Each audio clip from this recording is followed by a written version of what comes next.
I'm Don Hudson. Welcome to the 7. At the top of our big 7 at 7 list, community members upset by the death of a woman who had been in police custody. Now, they've been out protesting at the Knoxville City County building this evening, and to some, this video that you see right here, police video, body camera video, shows us why. It documents the encounter between Knoxville police officers and Lisa Edwards in the parking garage and on the sidewalk outside of the Fort Sanders Regional Medical Center. Now, police were called when Edwards refused to leave the emergency room. Doctors had cleared her to leave. Edwards insisted that she was too frail. Police arrested her for trespassing, struggling to get Edwards loaded into the police cruiser and on the way to jail.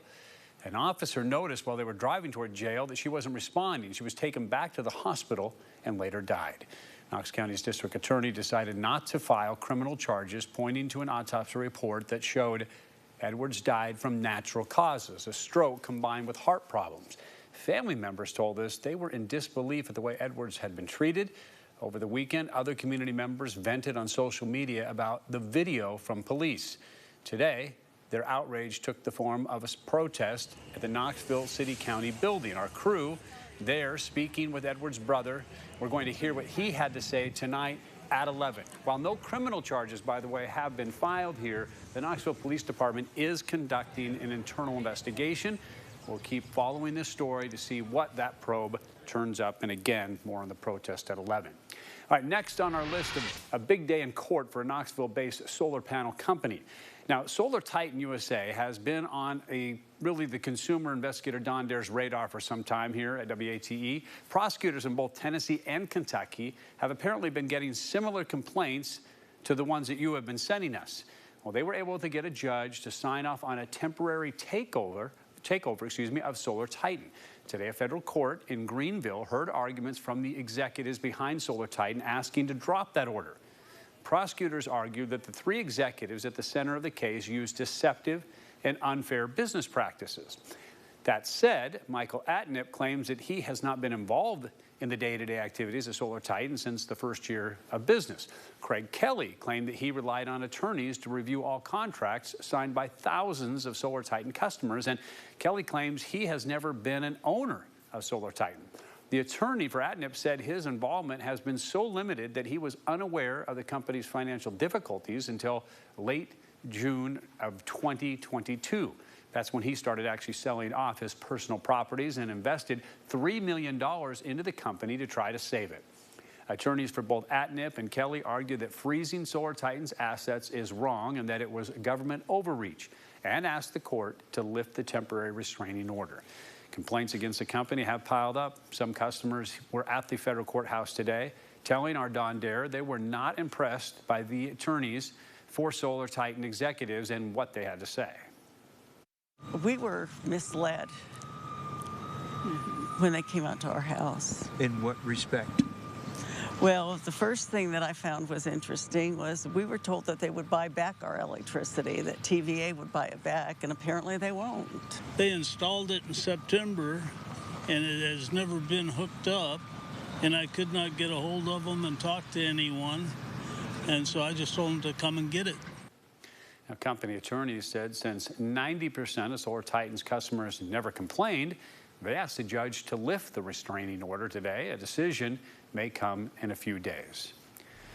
Our next big 7 at 7 story, arrest in a deadly shooting.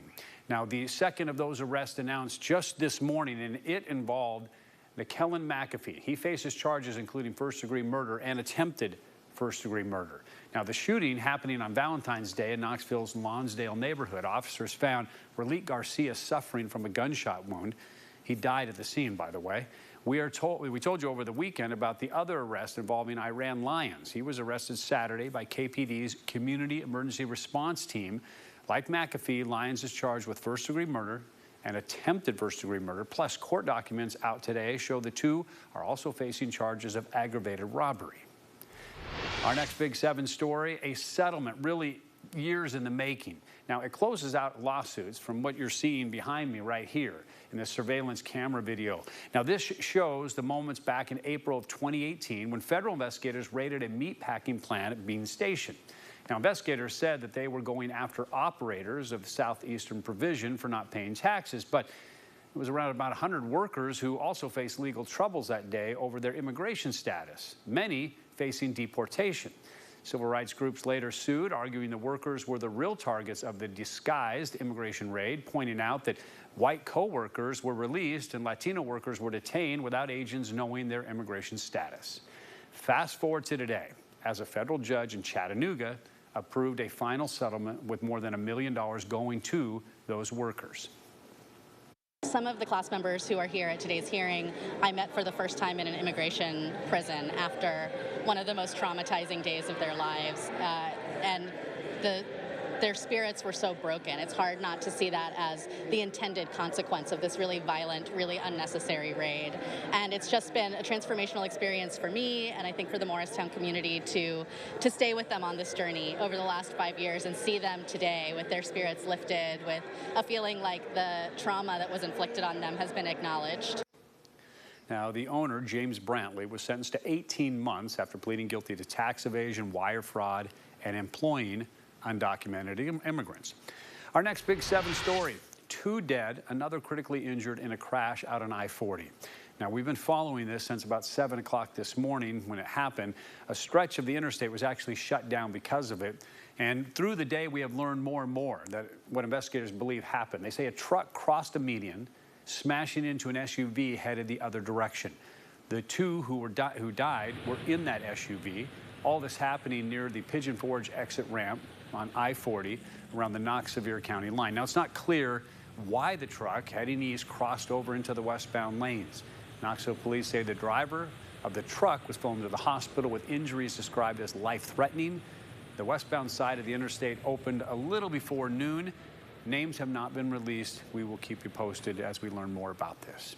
And we wrap up our Big 7 at 7 list with some good news, I guess, for UT baseball. The head coach, Tony Vitello, is back from suspension. Vitello had been suspended for the past weekend's 3-game series against Dayton. That was due to what UT Athletics simply described as a violation in the program. Despite not having Vitello, the Vols finished the weekend 3-0 and are still ranked 3rd nationally according to D1 Baseball.